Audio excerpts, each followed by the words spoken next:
Halo, selamat siang pemirsa. Langsung dari Bursa Efek Indonesia, saya Prisa Somodatu hadir dalam Market Review, program yang akan mengupas isu-isu penggerak pasar modal Indonesia. Dan pemirsa, live streaming kami bisa Anda saksikan di idxchannel.com. Iya, pemirsa, berbicara mengenai penurunan harga minyak dunia yang cukup drastis membuat tingkat urgensi penurunan harga bahan bakar minyak atau BBM di dalam negeri semakin tinggi. Jika harga jual BBM bisa diturunkan, ada kemungkinan pertumbuhan ekonomi Indonesia tetap terjaga di kisaran 4,5%. Pengamat ekonomi energi Universitas Gadjah Mada Fahmi Radi kepada media mengatakan penyesuaian harga BBM baik non-subsidi ataupun subsidi perlu dilakukan untuk menjaga daya beli masyarakat dan menyelamatkan ekonomi Indonesia di tengah pandemi corona. Sebab virus corona yang mewabah di sejumlah kota di Indonesia berpotensi membuat pertumbuhan ekonomi Indonesia di tahun ini turun hingga level 4%. Jika harga jual BBM bisa diturunkan, maka ada kemungkinan pertumbuhan ekonomi Indonesia tetap terjaga di kisaran 4,5%. Karena penyesuaian harga BBM berpotensi memberikan kontribusi 0,5% terhadap pertumbuhan ekonomi nasional. Pengamat ekonomi energi Universitas Gadjah Mada Fahmi Radi menilai PT Pertamina Persero perlu menurunkan harga BBM terutama untuk non-subsidi. Diprediksikan penurunan harga BBM oleh Pertamina bisa berada di kisaran 15-20%. Mengingat harga minyak dunia yang sudah turun terlalu dalam, di mana harga minyak dunia jenis West Texas Intermediate atau WTI, kontrak pengiriman Mei 2020 di New York Mercantile Exchange pada Senin 23 Maret 2020 lalu pukul 18.45 waktu Indonesia Barat berada di level $22,14 per barel atau turun 63,7% year to date. Meski demikian, dapat dimaklumi prediksi penurunan harga BBM tersebut bukan perkara mudah. Mengingat ada banyak aspek yang menentukan harga jual BBM. Kendati pergerakan harga minyak global punya peran besar, operator penyalur BBM tentu memperhatikan faktor lain. Salah satunya nilai tukar rupiah yang kini sedang terpuruk. Dari berbagai sumber untuk IDX Channel.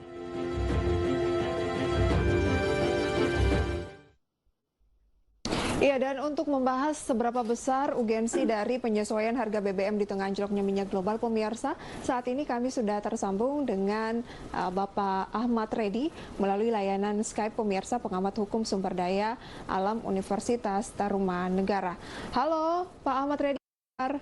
Halo Mbak Prisa, kabar baik Mbak. Terima kasih banyak atas waktunya, Pak.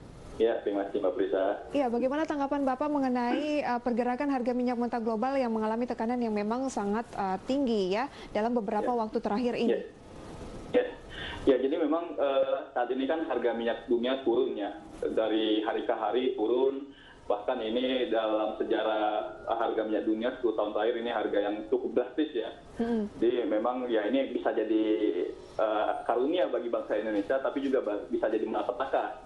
Jadi perang antara Arab Saudi dan Rusia terkait mengenai wacana produksi penurunan dan peningkatan produksi minyak masing-masing negara ini kemudian mempengaruhi minyak dunia, harga minyak dunia. Nah, gini Mbak Prisa, jadi terkait mengenai penurunan harga minyak dunia ini, saya kira mungkin dalam konteks saat ini di Indonesia, ini menjadi hal yang menarik. Karena terkait penyesuaian harga BBM, baik yang subsidi maupun non-subsidi, itu kan ada formulanya. Formula pertama adalah harga minyak dunia itu sendiri. Kemudian kedua, nilai tukar mata uang, dan yang ketiga, inflasi. Jadi ini 3 indikator utama, selain ada indikator lain yang kemudian menentukan harga minyak harga BBM di Indonesia. Nah, yang tadi saya sampaikan adalah salah satu kemudian tantangannya adalah ketika harga minyak dunia ini turun, tapi di sisi lain nilai tukar mata uang Indonesia, mata uang rupiah ini melemah terhadap dolar USA. Jadi ini juga jadi soal kendala, sehingga kemudian hitungan-hitungan ekonomi ini menjadi hal yang sangat penting. Belum lagi soal inflasi misalnya. Jadi masalah corona ini juga terkait mengenai bagaimana kemudian kebijakan penurunan harga BBM ini perlu dihitung lagi. Karena memang begini juga Mbak Prisa, walaupun kemudian terjadi perang antara Rusia dan Arab Saudi terkait mengenai produktivitas minyak dunia, minyak di negara Asia Tenggara, ini kan akhir-akhir ini mulai terjadi pendekatan-pendekatan pertemuan, mereka sudah mulai berdamai, kemudian mereka sudah melakukan upaya-upaya untuk kemudian negosiasi. Jadi kita harus pastikan dulu nih, apakah harga minyak dunia ini sampai akhir bulan ini, akhir Maret ini, kemudian tetap turun atau kemudian stabil. Nah, apabila kemudian saya kira dia terus merosot dalam beberapa hari ini, saya kira pilihan rasional penyesuaian harga BBM, baik subsidi maupun non subsidi di Indonesia itu harus dilakukan oleh pemerintah. Oke. Begitu, Mbak Prisa. Pak Reddy, bagaimana Anda Ya. melihat dampak terhadap Indonesia dengan penurunan harga minyak global yang bisa dikatakan sangat signifikan karena sudah lebih dari 60%? Ya betul. Jadi bagi Indonesia ini menurut saya juga jadi momentum. Di sisi sekarang ini kan kita mengalami pelambatan ekonomi kaitan dengan adanya misalnya pandemi corona ini, suka tidak suka mau tidak mau sekarang keadaan perekonomian nasional kita juga ya tadi bisa saja kemudian turun sampai di bawah 4% dan ini cukup membahayakan. Nah, salah satu kebijakan, salah satu formula yang menurut saya menjadi strategi agar kemudian pertumbuhan ekonomi ini bisa tetap di atas 4%, salah satunya adalah penyesuaian harga BBM, khususnya BBM yang subsidi. Ini kan kaitan dengan hajat hidup rakyat. Kalau yang subsidi itu kan ya karena memang ya dari segi ekonomi ini menengah ke atas. Tapi yang non subsidi, yang subsidi ini kaitan dengan transportasi, kaitan dengan industri, kaitan dengan rumah tangga yang langsung berhubungan dengan daya beli dari masyarakat. Sehingga apabila tadi penyesuaian harga BBM khususnya yang subsidi ini dilakukan, ini menurut saya bisa menjadi formula agar pertumbuhan ekonomi kita bisa tetap 4% atau minimal 4,5%. Oke, meskipun dengan adanya kondisi lain, misalnya ya wabah virus corona saat ini yang membuat aktivitas ekonomi juga terbatas, kemudian juga dari nilai tukar rupiah yang saat ini sedang turun signifikan, Anda tetap melihat ruang untuk penyesuaian harga minyak mentah, khususnya BBM di dalam negeri untuk turun gitu ya, masih terbuka? Ya, sangat terbuka, Mbak. Jadi kan sampai saat ini kan kebijakan lockdown belum dilakukan oleh pemerintah, kecuali memang kemudian pemerintah melakukan lockdown seluruh penduduk itu at home gitu kan, sehingga kemudian kebutuhan akan transportasi berkurang, kemudian kebutuhan akan industri pun juga kemudian berkurang. Ini kan kebutuhan akan BBM juga menurun. Tapi dalam kondisi sekarang, ketika kemudian masih adanya kegiatan usaha masyarakat sehari-hari, ya saya kira tadi misal kaitan transportasi dengan kebutuhan logistik untuk memenuhi kebutuhan dasar masyarakat. Nah, ini suka tidak suka mau tidak mau tadi ini akan terdampak ketika terjadi penurunan atau penyesuaian harga BBM. Sehingga kemudian daya beli masyarakat yang kemudian terdampak corona ini bisa sedikit terbantu ketika harga BBM tadi itu juga ikut turun. Oke, meskipun nilai tukar rupiah kita saat ini di sekitar 16.300, 16.500. Ya, masih ada margin, Mbak. Artinya kan tadi karena memang kan di asumsi APBN saja itu kan ICP kita, Indonesian Crude Price kita itu kan di target sekitar $60 per barel. Okay. Nah, sekarang kan setengahnya 30, ya kan 30-an per barel, $30 per barel. Artinya harga yang kemudian dipatok di asumsi APBN saja itu 50% dibandingkan harga real. Nah, ini menurut saya tidak terpengaruh langsung dengan nilai tukar rupiah. Oke. Ini kan penurunan harga minyak mentah bukan hanya berlangsung di bulan ini saja, tapi sebenarnya sudah mulai terlihat dari awal tahun begitu. Nah, menurut Anda apa yang membuat pemerintah belum melakukan penyesuaian? Ya, pertama memang ini kan sebenarnya kaitan dengan subsidi juga. Jadi kan kita bicara mengenai postur APBN, Mbak. Untuk mengoreksi misalnya ICP $60 per barel yang ada di APBN itu kan perlu perbuatan hukum atau kebijakan strategis. Kemudian pemerintah juga harus mengeluarkan instrumen hukum berupa peraturan menteri SDM itu untuk yang non subsidi. Kan ini dibedakan, Mbak. Yang subsidi itu kan dan penugasan kepada Pertamina itu kan melalui penetapan oleh Menteri SDM, melalui Kepres, melalui Kepmen. Sedangkan yang non subsidi itu murni bisnis korporasi yang dilakukan oleh Pertamina. Ya kan, jadi tapi tetap dengan indikator formula diatur oleh pemerintah. Nah, saya kira tadi pertimbangan adalah adanya upaya tadi untuk mengoreksi dulu. ICP ini kan perlu dikoreksi di APBN yang pertama. Kemudian yang kedua, ini kan pemerintah sedang sangat masif menyiapkan berbagai macam stimulasi ekonomi untuk memastikan virus corona ini tidak mengganggu kehidupan perekonomian secara lebih besar. Walaupun opsi tadi, saya kira opsi yang penurunan harga minyak ini saya kira menjadi opsi yang cukup relevan. Tapi sekali lagi bahwa kalau kita lihat geopolitik kan sekarang antara Arab Saudi, Rusia dan Amerika ini kan terus melakukan proses lobby lah agar kemudian harga minyak dunia itu tetap stabil. Nah ini saya kira menjadi pertimbangan pemerintah juga. Jangan juga nanti ketika menurunkan, tapi tiba-tiba kemudian harga minyak dunia gara-gara lobby tadi kemudian malah naik lagi gitu.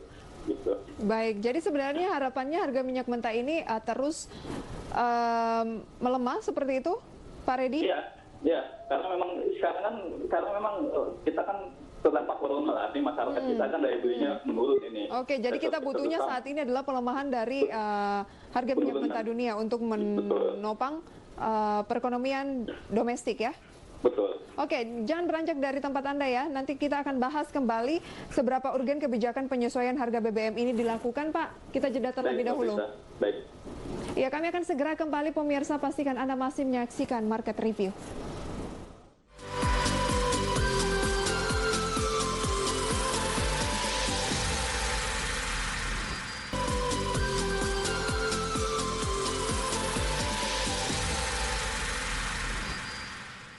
Ya, pemirsa, terima kasih Anda masih bergabung bersama kami dalam Market Review dan kita masih akan berbincang, pemirsa, mengenai penyesuaian harga BBM di tengah anjloknya minyak global bersama dengan pengamat hukum sumber daya alam Universitas Tarumanegara, Bapak Ahmad Reddy. Ya, halo Pak Ahmad Reddy. Halo Mbak Prisa. Iya, kita lanjutkan kembali perbincangan tadi ya mengenai urgensi dari kebijakan penyesuaian harga BBM ini dilakukan. Nah, menurut Anda memang akan lebih menguntungkan ketika harga minyak mentah global ini terus berada di level rendah atau mengalami penurunan ya dibandingkan menguat begitu. Karena memang saat ini kita butuhkan hal tersebut untuk menopang pertumbuhan ekonomi domestik. Tapi kalau kita tahu kan kita juga ada ekspor ya minyak mentah. Nah, bagaimana tanggapan Anda dengan hal tersebut? Ya, betul Mbak. Jadi kita kan juga selain impor BBM, bahwa juga minyak mentah, kita juga kemudian ekspor minyak mentah ya. Jadi memang ketika kemudian harga minyak dunia turun, ini kan juga mengganggu keuntungan yang kemudian yang potensial diterima oleh Pertamina, oleh negara. Nah, ini juga menjadi pertimbangan. Nah, tapi saya kira kan 50% kebutuhan dalam negeri kan disokong oleh impor ya. Kan BBM itu sampai sekarang ini dia sebagai sumber energi untuk 4 hal. Pertama transportasi, kemudian kedua dia untuk konsumsi rumah tangga, kemudian 3 industri, yang kemudian keempat untuk komersial. Nah ini harga BBM itu sangat mempengaruhi bagaimana kemudian eksistensi industri, eksistensi rumah tangga, eksistensi komersial, dan eksistensi transportasi. Karena memang masih net impor ya, lebih banyak yang diimpor daripada yang diekspor. Ekspor, betul. Oke, sehingga akan lebih menguntungkan kalau itu harganya memang murah. Betul. Apalagi kan sebenarnya sudah ada kewajiban DMO, Domestic Market Obligation. Jadi seluruh K3S, kontraktor kerjasama itu kan sebenarnya berkewajiban untuk 25% memenuhi kebutuhan dalam negeri. Itu pun kemudian kita juga masih kekurangan 50% lagi, kemudian kita harus impor. Nah, ketika kemudian tadi itu ketika harga minyak dunia ini turun, kita tidak bisa memanfaatkan momentum untuk kemudian menyesuaikan, maka empat bidang tadi itu, transportasi, konsumsi rumah tangga, kemudian untuk komersial dan industri ini kan juga akan terpengaruh.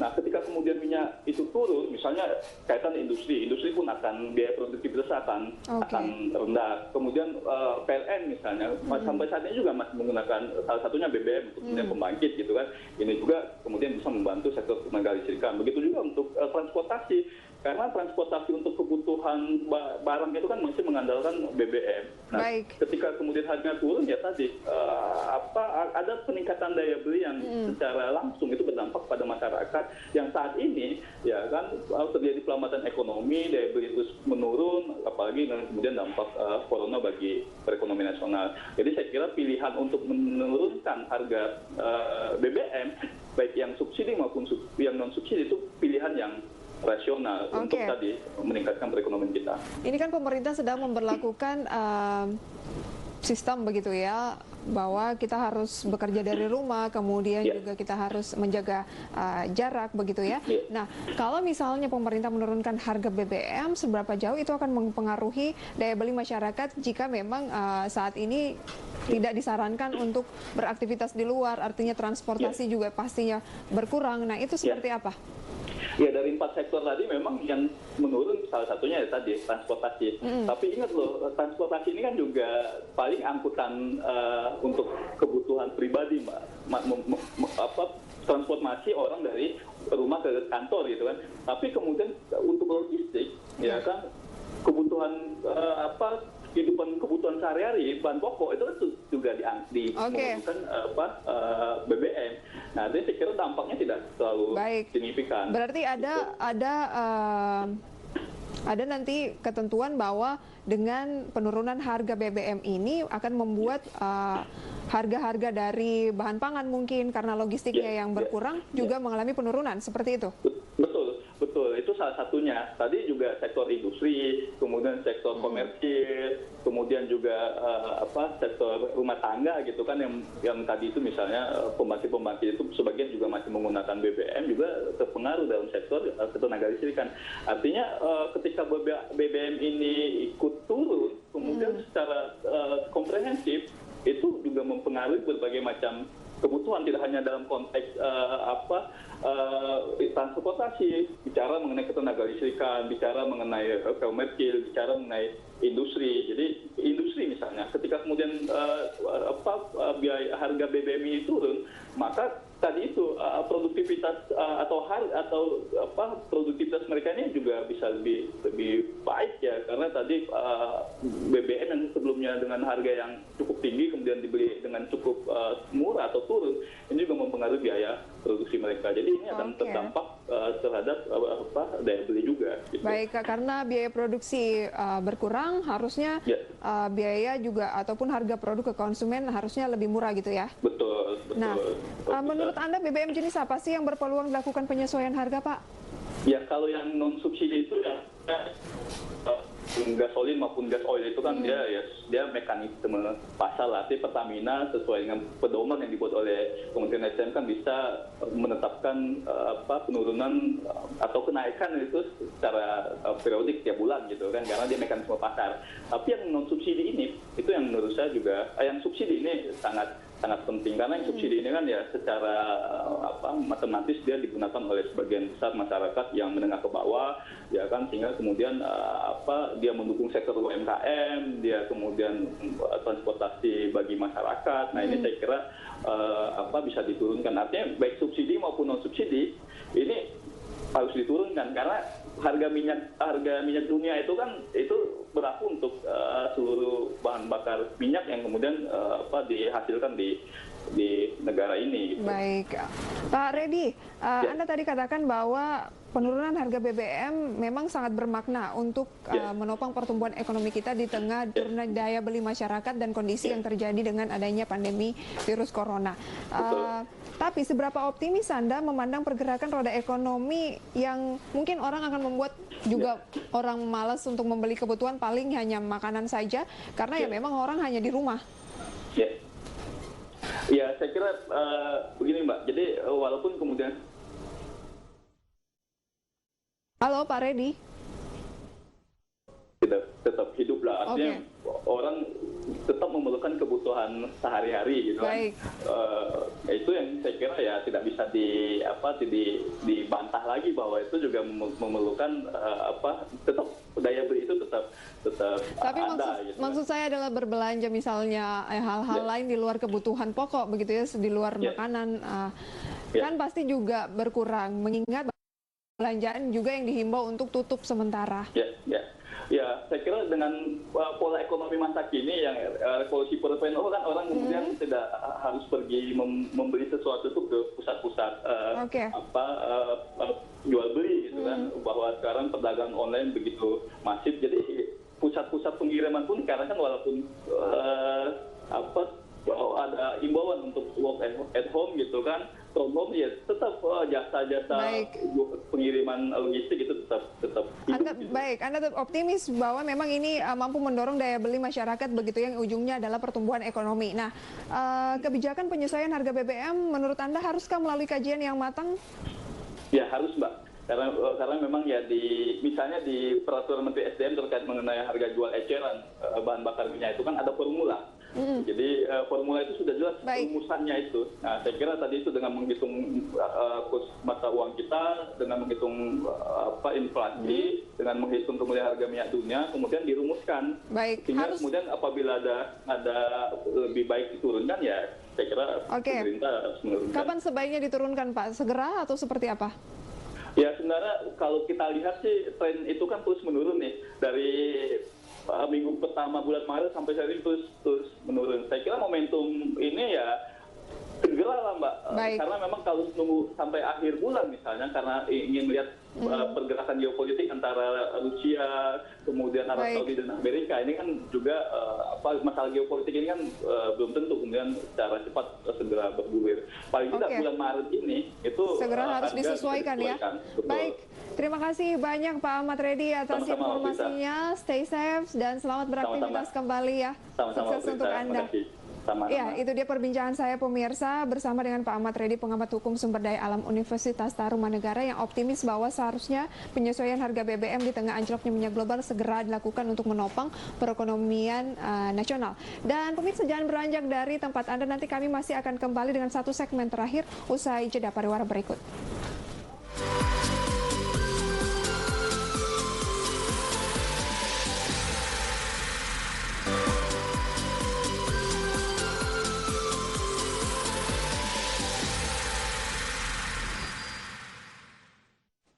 Terima kasih pemirsa, Anda masih menyaksikan Market Review membahas seberapa urgen penyesuaian harga BBM pemirsa di domestik dengan anjloknya harga minyak mentah global. Dan kita akan lihat sedikit pemirsa pergerakan harga minyak West Texas Intermediate atau WTI ini dari awal tahun sampai dengan 24 Maret 2020.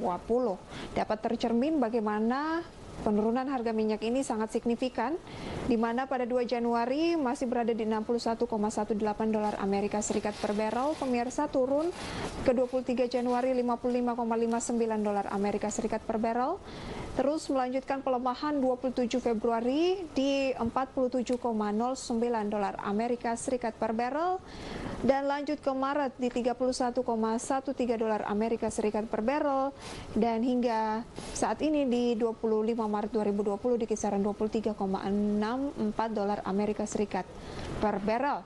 Atau penurunannya sudah cukup signifikan pemirsa ya, sekitar 60%. Dan kita akan lihat juga pemirsa bagaimana dengan harga rata-rata minyak mentah Indonesia atau ICP Oktober 2019 hingga Februari 2020. Kalau kita lihat pemirsa di Oktober 2019 masih di 63,26 ya dolar Amerika Serikat per barrel. November 2019 turun ke 59,82 dolar Amerika Serikat per barrel. Desember menguat ke 67,18 dolar Amerika Serikat per barrel. Januari turun meskipun masih tidak terlalu signifikan pelemahannya pemirsa di 65,38 dolar Amerika Serikat per barrel, dan di Februari di 56,61 dolar Amerika Serikat per barrel. Sementara harga minyak mentah dunia seperti yang sudah Anda simak tadi sudah di kisaran 20-an dolar Amerika Serikat per barrel. Namun ICP atau harga rata-rata minyak mentah Indonesia masih di sekitar 50-an dolar Amerika Serikat per barrel. Lanjut pemirsa, kita lihat nilai tukar rupiah terhadap dolar Amerika Serikat ini juga salah satu yang menjadi perhatian di tengah pelemahan minyak mentah. Januari di 13.895, kemudian menguat di 27 Januari ke 13.612, 4 Februari ke 13.760, namun pada 3 Maret 2020 seiring dengan merebaknya virus corona pemirsa sudah di 14.200-an, dan di 24 Maret 2020 di sekitar 16.486, bahkan sempat lebih dari posisi ini ya untuk nilai tukar rupiah terhadap dolar Amerika Serikat. Asumsi dasar ekonomi makro tahun 2020 pemirsa, kita lihat pertumbuhan ekonomi 5,3%, inflasi 3,1%, suku bunga SPN 5,4%, rupiah harusnya di 14.400 per dolar Amerika Serikat, harga minyak mentah 65 dolar Amerika Serikat per barrel, dan kita lihat ada 734.000 barrel per hari lifting minyak, 1.191.000 barrel per hari untuk lifting gas. Itu adalah asumsi dasar ekonomi makro tahun 2020 yang seharusnya pemirsa sudah mengalami penyesuaian seiring dengan harga minyak mentah global yang mengalami pelemahan cukup signifikan. Ya, bagaimana menurut Anda pemirsa, apakah penurunan harga minyak mentah domestik harus segera dilakukan?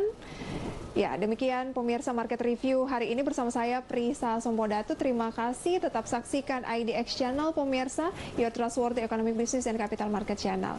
Sampai jumpa.